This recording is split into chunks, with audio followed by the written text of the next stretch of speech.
Hi everyone, Akash Verma this side and welcome to another video of Pharma Minds.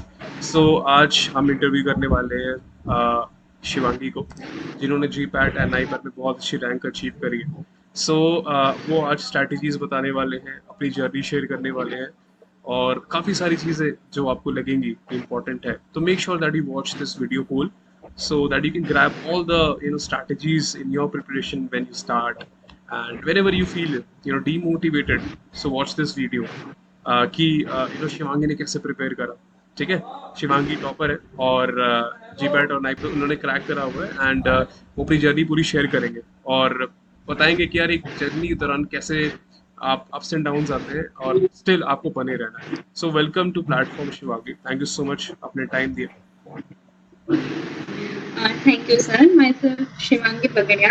I'm from Ahmedabad, Gujarat. I pursued my bachelor's degree in Allen College of Pharmacy, and my GPAT rank was 33, and NIPER JEE 2023 rank was 22. Thank you for this. Okay, इतनी बेहतरीन rank है यार, मतलब I am feeling nervous right now. Okay, तो चलो थोड़ा बात करते हैं आपके बारे में.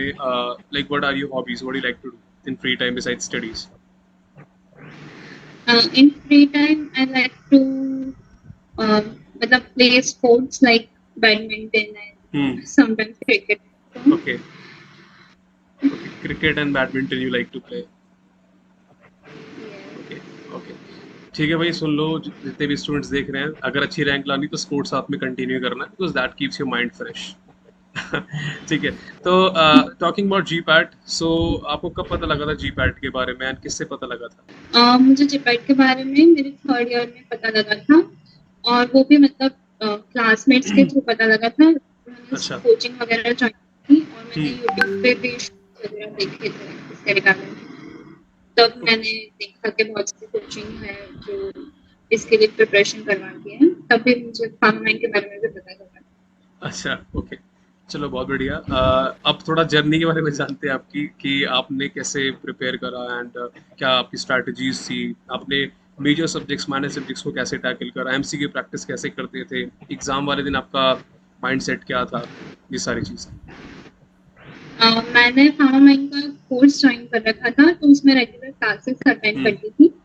और उसके साथ साथ मैंने शेड्यूल बना के रखा था वीकली कि इतने दिन सब्जेक्ट करना है, इतने दिन मेजर सब्जेक्ट करना है, उसके अकॉर्डिंग डिवाइड करके करती थी. तो मतलब दोनों में बैलेंस रहता था, माइनर और मेजर साथ में होते रहते थे. तो उसमें मैनेज होता था और एमसीक्यू प्रैक्टिस पे चलती रहती थी. वीक में 2 टेस्ट अटेम्प्ट करती थी. ओके, तो आपने ज़्यादा फोकस कैसे किया था, मेजर सब्जेक्ट्स या माइनर सब्जेक्ट्स, या सबको बराबर इंपॉर्टेंस दिया था? मैंने ऐसा किया था, मेजर सब्जेक्ट पर ज़्यादा फोकस किया था. माइनर सब्जेक्ट में जैसे आपने कुछ टॉपिक्स बताए थे कि इन टॉपिक्स में एकदम थॉरली करना है. हाँ. और उसके अलावा वाले टॉपिक्स में सिर्फ कोचिंग के वीडियो के थ्रू और या फिर नोट्स, शॉर्ट नोट्स प्रिपेयर करके जितना करना था उतना ही कंटेंट किया. बाकी माइनर सब्जेक्ट्स में फुल कंप्लीट कोर्स फिनिश करने नहीं रही थी, मेन टॉपिक्स करते थे कवर. अच्छा, और एमसीक्यू प्रैक्टिस कैसे करते थे आप? एमसीक्यू प्रैक्टिस तो मतलब फार्मा की टेस्ट सीरीज बहुत ही ओपी लेवल की है कि अच्छा. देखना नहीं पड़ता था और मतलब एक्सप्लेनेशन भी अच्छे से दे रखा होता था उसमें. तो उसमें टेस्ट सीरीज में ज्वाइन कर रखा था तो कोई दिक्कत नहीं आई. मुझे अभी भी याद है, like whenever we used to conduct them, like weekly होते हैं हमारे फार्मा माइंड्स में. हम लोग स्टार्टिंग में एक मतलब इनिशिएट कर देते हैं, वी डोंट लाइक, बहुत सारी कोचिंग्स है they wait for the last time की बाद में करेंगे. जब मैंने स्टार्ट किया था लाइक, तो मुझे था कि जब हम कोचिंग करेंगे, प्रॉपर पढ़ाएंगे एंड तो उस समय क्या होगा, जो हफ्ते में पढ़ाया उसी का क्लास टेस्ट रहेगा, ताकि एक स्टूडेंट अपने आप को एनालाइज कर सके और अपनी गलतियाँ जो उसने की है, क्योंकि गलती सभी करते हैं, तो उन गलतियों से सीख सके कि हाँ ये गलती मुझसे हुई और अगली बार ये नहीं होनी चाहिए. तो वीकली टेस्ट का रहता था. तो थोड़ा बताओ PYQ के बारे में, मतलब आपने PYQ कब सॉल्व करना स्टार्ट किया था और उनकी क्या इंपॉर्टेंस रही है पिछले 10 साल या 5 साल अगर आपने सॉल्व किए तो? PYQ मैंने इनामदार की बुक से सॉल्व करना स्टार्ट कर दिए थे और मतलब साइड बाय साइड ऐसा होता था कि क्लास जैसे हो रही है तो उसमें जैसे भावना मैम और बाकी सब जो फैकल्टी मेंबर्स हैं उन्होंने ऐसा करके ही रखा था कि जिस टॉपिक में कंडक्ट करते हैं वो उसी के PYQs में ऐड कर देते थे. तो अच्छा, उससे आइडिया लगता था कि किस टाइप के क्वेश्चंस आते हैं ओके, और अलग से एक बार और प्रैक्टिस भी हो जाती थी, क्लास में भी हो जाती थी और फिर इनामदार से एक बार सॉल्व कर लिया तो फिर कंप्लीट हो जाता था। Okay, great, great. तो एक क्वेश्चन बहुत मतलब आपकी आपकी बहुत ही बेहतरीन रैंक है और मतलब बहुत लोग ड्रीम करते हैं इतनी अच्छी रैंक लाने का। तो लेकिन एक बहुत बड़ा चैलेंज आता है जो 4th ईयर के बच्चे के सामने रहता है, 3rd ईयर, 4th ईयर जो जीपैट दे रहे हैं कि यार 2 चीज़ें हैं, you have the semesters in front of you, then you have your GPAT in front of you. So how to deal with that? तो आपने कैसे डील किया था कि यार इतनी अच्छी रैंक लेकर आए? एक्चुअली हमारे मतलब कॉलेज में ऐसा भी था कि अटेंडेंस भी उतनी मैटर करती है, कुछ कुछ कॉलेज में मैटर नहीं करती, बट अरे! हमारे कॉलेज में अटेंडेंस का वो इशू भी था, तो मैनेज करने में पहले तो बहुत ही एकदम पैथेटिक लगा हाँ, कि हाँ। कैसे होगा। मतलब आप लोगों से थोड़ा इंटरेक्ट किया तो गाइडेंस मिला कि हाँ मतलब कर सकते हैं हम लोग। हुँ, फिर हमने ऐसा किया कि कॉलेज में कुछ दिन मतलब ऐसे डेज आते हैं जहाँ पर हम लीव ले सकते हैं, हुँ, मेंटेन करके लेकर, और वैसे किया। और सेमेस्टर के प्रिपरेशन तो लास्ट डेज पे जो करते हैं वैसे ही थी, अच्छा। बाकी जीपैट और फोकस किया था। ओके, चलो बहुत बढ़िया। थोड़ा एग्ज़ाम के दिन पे जाते हैं, थोड़ा मेमोरी को रिवाइंड करते हैं। कैसा था उस दिन आपका? लाइक पेपर तो अच्छा ही गया, वो रैंक से रिफ्लेक्ट हो रहा है, लेकिन पेपर जब आप देने जा रहे थे उस दिन क्या थॉट्स आ रहे थे और स्ट्रैटेजी क्या थी पेपर को सॉल्व करते समय?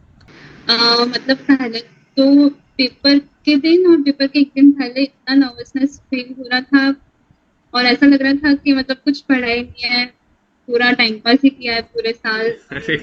ऐसा लग रहा था कि नहीं होगा, इस अच्छा। बार इस बार नहीं होगा।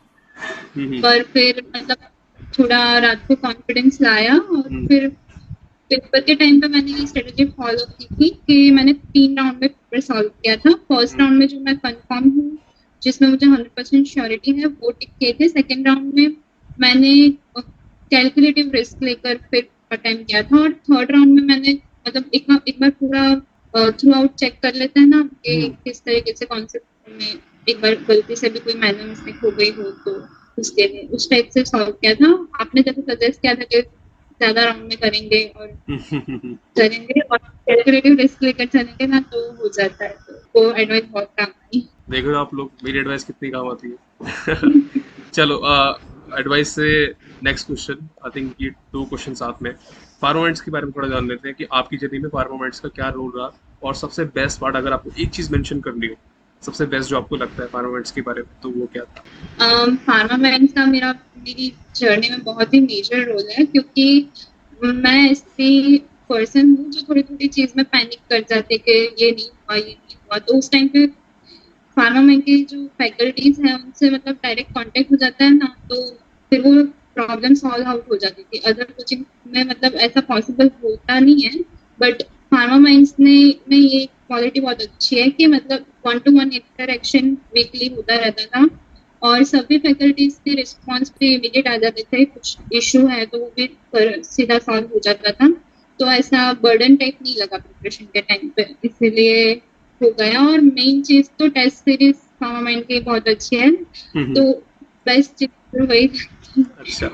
क्योंकि सारे एक्सप्लेनेशन वगैरह एकदम हुँ, डिटेल्स में दे रखे थे और हुँ। एमसीक्यू सॉल्व करते करते आप आधी तो थियरी कवर कर रहे हो ऐसा लगता था। ओके, तो टीचर्स कैसे लगे, मतलब टीचर्स कैसे लगे और कौन सा सब्जेक्ट पढ़ने में मज़ा आपका लाइक बेस्ट रहा फार्मामेंट्स में? अ, मैं वैसे तो मेरा फेवरेट सब्जेक्ट कोलॉजी था, हुँ, उसमें बहुत मजा था, पर स्टैटिस्टिक्स में मतलब मुझे पहले बोरिंग टाइप लगता था, उतना भी मतलब अच्छा लगता था पर ऐसा नहीं था कि ज्यादा इंटरेस्ट आता हो। बट वो फैकल्टीज के थ्रू मतलब भावना मैम ने करवाया, फिर माइक्रोबायोलॉजी वगैरह साक्षी मैम ने करवाया, तो उसमें मतलब इंटरेस्ट आता रहा। उन्होंने मतलब बहुत अच्छे तरीके से एक्सप्लेन भी किया और प्रैक्टिस भी उसी तरह से कराई कि ज्यादा इंटरेस्ट बढ़ गया अच्छा, उस अच्छा। सब्जेक्ट में। So now let's talk about the challenges, you know आपने बहुत अच्छी रैंक लेकर आए, लेकिन स्टिल आपने भी चैलेंजेस फेस किए होंगे इस जर्नी के दौरान, तो क्या थे और आपने इसको कैसे टैकल करा था?